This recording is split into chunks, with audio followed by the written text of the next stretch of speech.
अवधूत चिंतन श्री गुरुदेव दत्त। उद्या 26 डिसेंबर वार मंगळवार, तर या दिवशी आपण दत्त जयंती साजरी करतो। या दिवशी अन्नपूर्णा जयंती देखील साजरी केली जाते, त्यामुळे या दिवसाला अनन्यसाधारण असं महत्त्व प्राप्त झालं आहे। मार्गशीर्ष पौर्णिमेच्या दिवशी मृग नक्षत्रावर सायंकाळी दत्तांचा जन्म झाला, म्हणून त्या दिवशी दत्तांचा जन्मोत्सव सर्व दत्तक्षेत्रात साजरा केला जातो।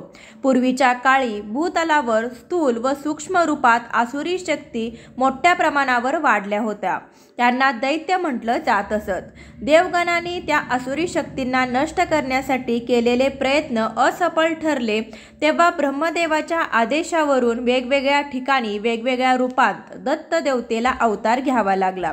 त्यानंतर दैत्य नष्ट झाले। तो दिवस दत्त जयंती म्हणून साजरा केला जातो।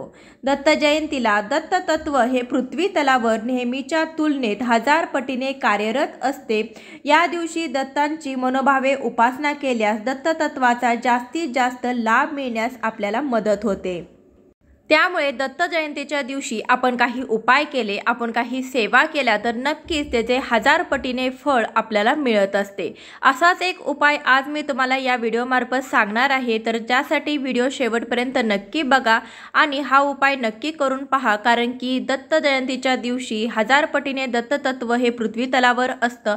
त्यासाठी आपण काही उपाय केले, आपण काही उपासना केल्या, व्रत केले किंवा आपण काही सेवा केल्या, तर नक्कीच त्याचं फळ आपल्याला मिळेल। आणि मी असा एक उपाय सांगणार आहे की गाईला एक वस्तू खायला घातल्याने नक्कीच आपल्या मागची जी पीडा दारिद्र्य आहे ते नक्कीच दूर होऊन घरामध्ये धनसंपत्तीची वाढ होईल, तसेच कोणतीही कठीणातील कठीण इच्छा देखील पूर्ण होण्यास मदत होईल। तर त्यासाठी व्हिडिओ शेवटपर्यंत नक्की बघा। भगवान दत्तात्रेय हे ब्रह्मा, विष्णू आणि महेश या तिन्ही देवांचे अवतार मानले जातात। त्रिमुखी म्हणजे 3 चेहरे आणि 6 भुजा म्हणजे हात असलेल्या श्री दत्तात्रेय भगवान यांच्या तिन्ही देवतांची शक्ती सामावलेली आहे असं म्हणतात। शीघ्र कृपा करणारे भक्तवत्सल असलेले श्री दत्तात्रेय भगवान आहेत असं देखील त्यांना म्हटलं जातं। तर दत्तात्रेय भगवान हे ऋषी अत्री आणि अनुसया यांच्या पोटी दत्तात्रेय भगवानांनी जन्म घेतला होता। तो दिवस म्हणजे मार्गशीर्ष पौर्णिमा म्हणजे उद्याचा दिवस। तर या दिवशी आपण काही सेवा केल्याने आपल्याला नक्कीच त्याचे फळ मिळत असते। तर आपण फोटोमध्ये दत्तांचा फोटो बघत असेल तर तुम्ही बघितला असेल तर त्यामध्ये तुम्हाला 1 गाय आणि 4 कुत्रे दिसतात। तर याचा काय अर्थ आहे ते देखील मी तुम्हाला सांगेन। दत्तांच्या पाठीमागे असलेल्या औदुंबराचा वृक्ष हे दत्तात्रेयचे पूजनीय रूप आहे, कारण की त्यामध्ये दत्त तत्व जास्त प्रमाणात असते।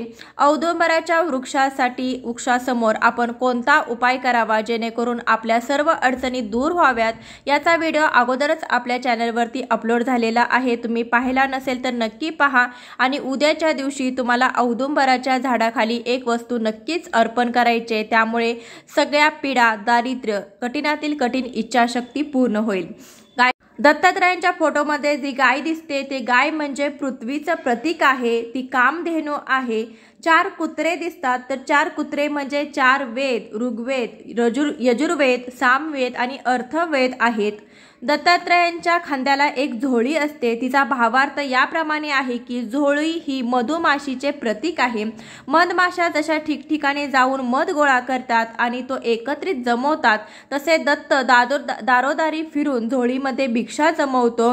दारोदारी हिंडून भिक्षा मागल्याने अहंकार लवकर कमी होतो, म्हणून झोळी हा अहंकार नष्ट झाल्याचंही प्रतीक आहे। कमंडलू आणि दंड या वस्तू संन्याशांच्या समवेत असतात। संन्यासी विरक्त असतो। कमंडलू हे एक प्रकारे त्याचं प्रतीक आहे, कारण कमंडलू हे त्याचे ऐहिक धन होय। त्रिमूर्ती रूपातील महेशांच्या हातातील त्रिशूळ आणि भगवान शिवांच्या हातातील त्रिशूळ यात एक वैशिष्ट्यपूर्ण भिन्नता आढळते। त्रिमूर्ती रूपातील महेशांच्या हातातील त्रिशूळावर शृंग आणि वस्त्र आढळत नाही, याचं कारण म्हणजे शृंग वाजवायला दत्ताकडे मोकळा हात नाही।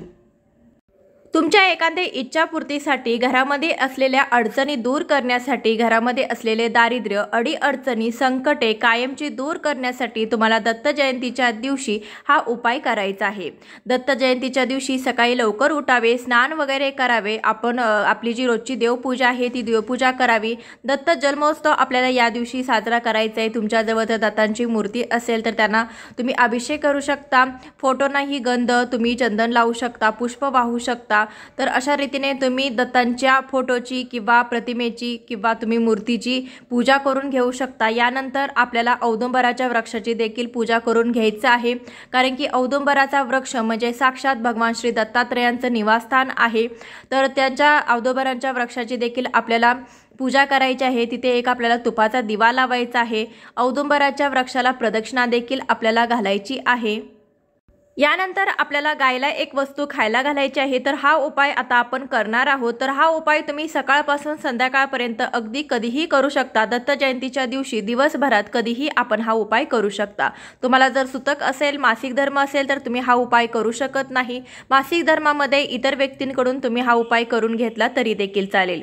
तुम्हाला जर गाय भेटली नाही तर हा उपाय कसा करावा हे देखील मी व्हिडिओमध्ये तुम्हाला पुढे सांगणार आहे। तर हा उपाय करण्यासाठी आपल्याला 8 केळी लागणार आहेत। तर एक ताट घ्यायचं, तर ताट प्लास्टिकचं घेऊ नये, तुम्ही धातूचं घेऊ शकता ताट, किंवा तुम्ही स्टीलचं ताट घेऊ शकता, कारण की धातूमध्ये सकारात्मक ऊर्जा ओढून घेण्याची शक्ती ही जास्त असते। त्यासाठी आपण धातूचं ताट वापरावं। शक्यतो ताट तुम्ही ताम्हण घेऊ शकता, किंवा देवघरामध्ये जे पूजेसाठी वापरणारे जे ताट असतात ते ताट तुम्ही घेऊ शकता। मांसाहार केलेलं ताट आपण ह्या पूजेमध्ये, ह्या उपायामध्ये वापरायचं नाही। तर देवाऱ्यातलं ताट आपण घ्यायचं आहे। ताटामध्ये आपल्याला 8 केळी घ्यायची आहेत आणि 8 केळ्यांवरती आपल्याला 8 गुळाचे खडे घ्यायचे आहेत। तर एक मोठा गुळाचा खडा घेऊन त्याचे 8 तुकडे करून तुम्ही 8 केळीवर ठेवले तरी देखील चालेल। यानंतर आपल्याला एक दिवा घ्यायचा आहे। दिव्यामध्ये तुम्ही तेल किंवा तूप घालू शकता, फुलवात किंवा जोडवात घातली तरी देखील चालेल। यानंतर आपल्याला एका चमचाभर हळद एका वाटीमध्ये घ्यायची आहे, त्यामध्ये थोडंसं पाणी मिक्स करून घ्यायचं आहे। त्यानंतर आपल्याला देवघरामध्ये आपला जो कलश असतो, तांब्याचा तांब्या असतो, तो भरून आपल्याला पाणी घ्यायचं आहे।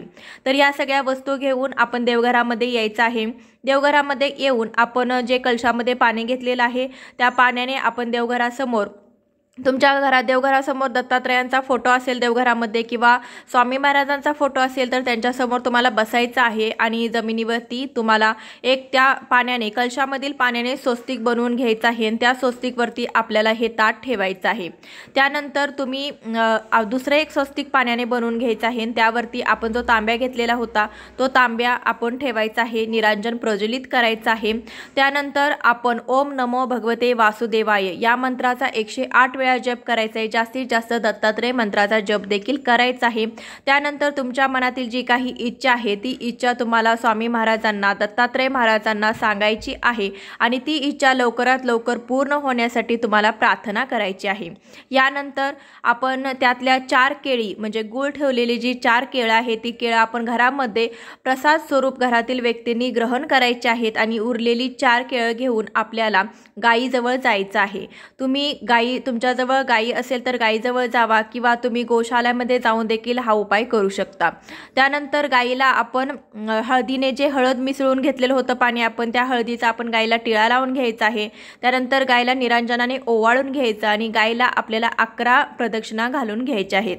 त्यानंतर आपण जी काही केळी घेतलेली होती, नंतर ती केळी आणि गूळ आपल्याला गायला खायला घालायचा आहे आणि नमस्कार करायचे, मनोमन आपली इच्छा बोलून दाखवायची आहे। तर हा उपाय केल्याने देखील तुमची कठीणातील कठीण इच्छा देखील पूर्ण होईल।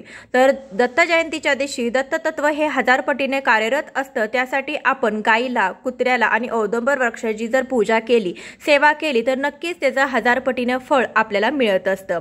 जर तुमच्याकडे जर गाय नसेल तर काय करावं, तर गाय नसेल तर घरामध्ये जी काही कामधेनूची मूर्ती असते किंवा भगवान दत्तात्रेयांच्या फोटोमध्ये देखील गाय असते, ते गायीच्या समोर बसून तुम्ही हा उपाय करू शकता। तर ती जसं सांगितलं त्याचप्रमाणे तुम्ही त्या ताटामध्ये केळी आणि गूळ देवाला अर्पण करू शकता, गायला अर्पण करू शकता। त्यानंतर दिवसभर त्या केळी तिथेच ठेवायच्या आणि संध्याकाळी तुम्ही त्या प्रसाद स्वरूपात घरामध्ये खाऊ शकता। अशा रीतीने हा उपाय केला तरी देखील चालेल।